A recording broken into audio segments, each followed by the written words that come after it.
Hello.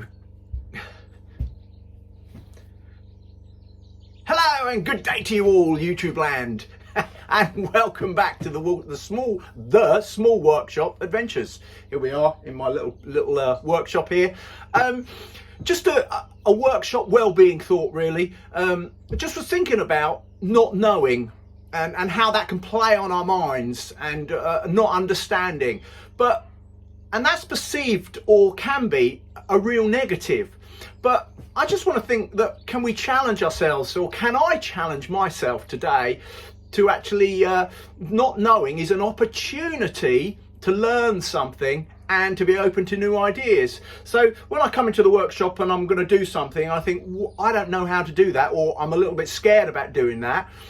When I've succeeded in doing that and making that happen, that's going to make me feel, I know it makes me feel that I've achieved something, and that means I feel good. So just a thought there, a workshop well-being thought, that as you get on with your day in your workshop and you're doing stuff, who knows what you're going to do, but if it's a challenge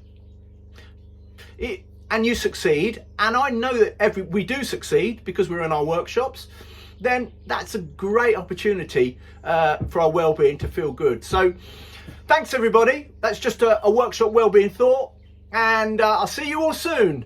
Take care. Bye.